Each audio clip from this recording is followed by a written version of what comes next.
Buenos días, damas y caballeros.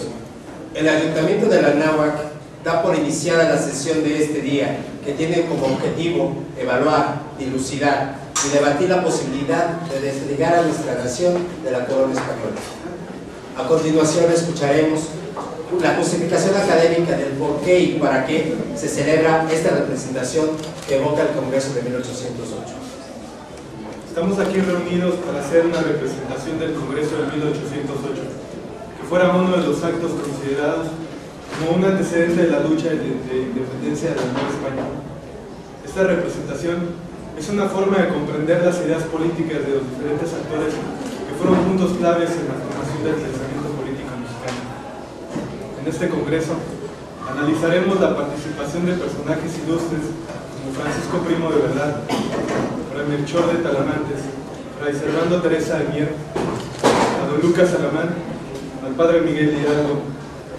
Y no podemos olvidar la participación de dos grandes defensoras de su patria, Josefa Ortiz de Domínguez y Leona Vicario. Criticaremos las ideas acerca de la independencia por la vía legal, la defensa de las leyes españolas, el nacionalismo, y confrontaremos tales ideas con los argumentos por la vía armada. Como veremos, el proceso de la independencia de México fue uno de los más largos de América. La Nueva España, llamada Anáhuac antes de la conquista, permaneció bajo el control de la corona por 3 siglos. Sin embargo, a finales del siglo XVIII, ciertos cambios en la estructura social, económica y política de la colonia llevaron a una élite ilustrada de novohispanos a reflexionar acerca de su relación con España. Sin subestimar la influencia de la Ilustración, la Revolución Francesa y la independencia de los Estados Unidos, el hecho que llevó a la élite criolla a comenzar el movimiento emancipador fue la ocupación francesa de España en 1808. Hay que recordar que en ese año Carlos IV y Fernando VII cedieron sucesivamente en favor de Napoleón Bonaparte, para después cederla a su hermano José Bonaparte, de modo que España quedó como una especie de protectorado francés.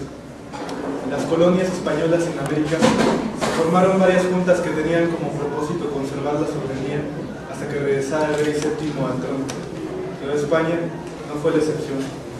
Encabezados por Francisco Primo de Verdad y Ramos, fue celebrada el 9 de agosto de 1808, en donde se discutió la estabilidad de las autoridades constituidas, la organización del gobierno provisional y las resoluciones soberanas que pudiera tomar el reino de Nueva España.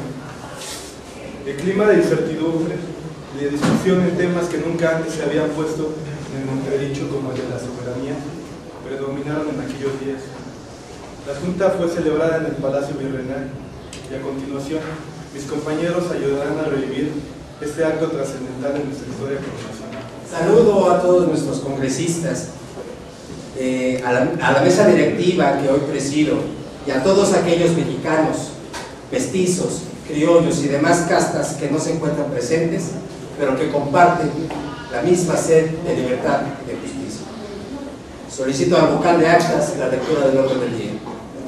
El orden del día corresponde al debate sobre los temas de soberanía, independencia, invasión de España, apresamiento de Fernando VII, libertad y los derechos del pueblo. Muchas gracias. Se concede la palabra a los lectores de noticias sobre la invasión francesa a España y sus repercusiones en el Anáhuac. Daré lectura a una noticia tomada de un periódico llamado en ese tiempo El País. 2 de febrero de 1808. Las fuerzas francesas toman bajo su control las principales ciudades y puertos españoles, revelando con esto sus intenciones verdaderas: invadir y controlar el imperio español. Ante tales hechos, el ministro Godoy sugiere al monarca Carlos IV y a la familia real trasladarse a Sevilla para tener la posibilidad de ir a las colonias americanas en caso de necesidad. 4 de mayo de 1808. La maniobra es descubierta por el pueblo. Él se siente traicionado, por lo cual realiza motines para exigir la destitución de Godoy. Posteriormente, el monarca abdica en favor de su hijo Fernando VII el 19 de marzo de ese año. 10 de mayo de 1808, Napoleón cede el trono de España y de sus colonias a su hermano José. Ante tales acontecimientos, se inicia el 2 de mayo una revuelta popular en toda la península, repudiando a los franceses. En 1808, la monarquía hispánica era un conglomerado de territorios sometidos al dominio feudal de los aristócratas, de la Iglesia y de la propia familia real, con tradiciones de reinos diferenciados y con extensas posesiones organizadas como virreinatos en el continente.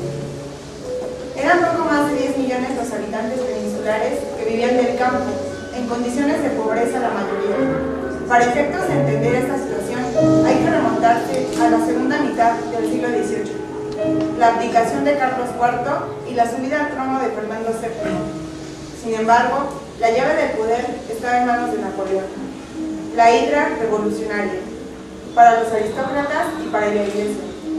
Un ejército de más de 100.000 franceses ocupaba la península y por eso Fernando VII tenía que vérselas con Napoleón en Bayona, quien lograba su abdicación y pasar los derechos de la corona a su hermano José Bonaparte.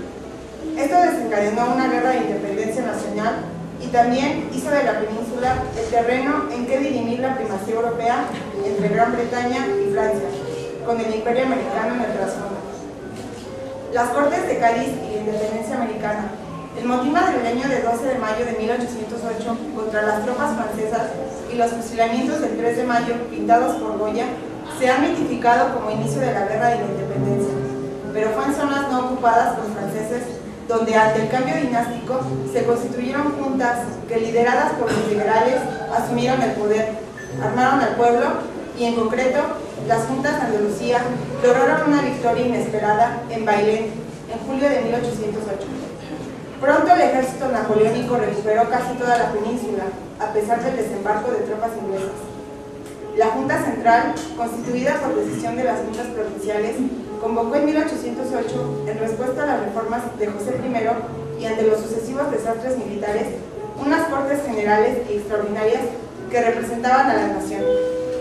Cercados en Cádiz, los liberales fernandinos lograron excluir de las Cortes la representación de la aristocracia y de la Iglesia, y en la primera sesión adoptaron principios revolucionarios: que la soberanía residía en la nación, que a esta la representaban los diputados, que los diputados eran inviolables y que el poder legislativo, expresión de soberanía, residía por tanto en las Cortes.